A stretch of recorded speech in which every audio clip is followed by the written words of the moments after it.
वळूया महत्त्वाच्या बातमीकडे। मध्य रेल्वेच्या वसई दिवा रेल्वे मार्गावरील वाहतूक विस्कळीत झाली आहे। बाडमेर यशवंतपूर एक्सप्रेसमध्ये बिघाड झाल्याने वसई दिवा मार्गावरची ही वाहतूक विस्कळीत झाली आहे। बाडमेर यशवंतपूर एक्सप्रेसच्या एका डब्याचे व्हील जाम झाल्याने गाडी थांबवण्यात आली होती। दिव्यावरून वसईकडे येणाऱ्या गाड्या त्याच्यामुळे खोळंबल्या आहेत।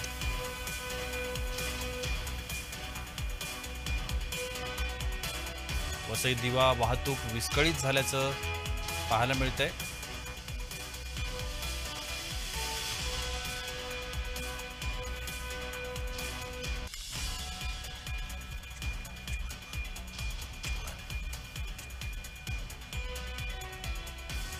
वसई दिवा वाहतूक विस्कळीत झाली आहे।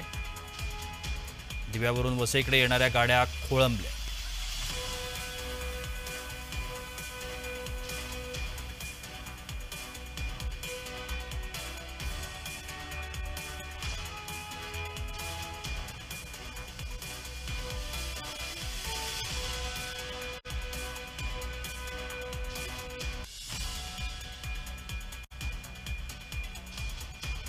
आपण या संदर्भात अधिक माहिती घेऊया। आमचे प्रतिनिधी जयराज राजवडे आता माझ्यासोबत दूरध्वनीवरून संपर्कामध्ये आहेत।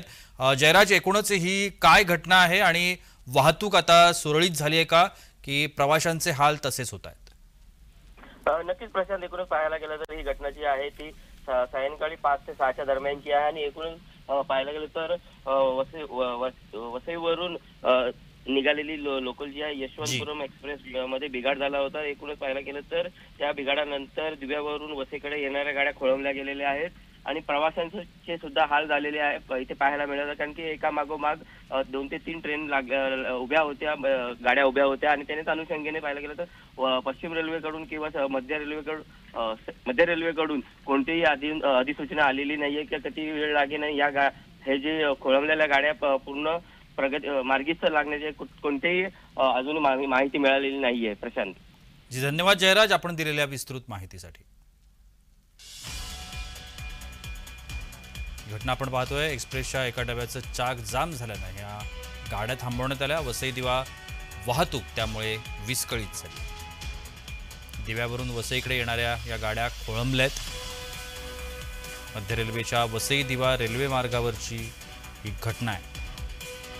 बाडमेर यशवंतपूर एक्सप्रेसमध्ये बिघाड झालाय आणि त्यामुळे ही वाहतूक विस्कळीत झाली। वसई दिवा रेल्वे मार्गावरची ही वाहतूक आहे। एकाच ठिकाणी ही गाडी अडकल्यामुळे त्याच्या पाठीमागून येणाऱ्या सर्व गाड्या या तिथेच अडकल्या।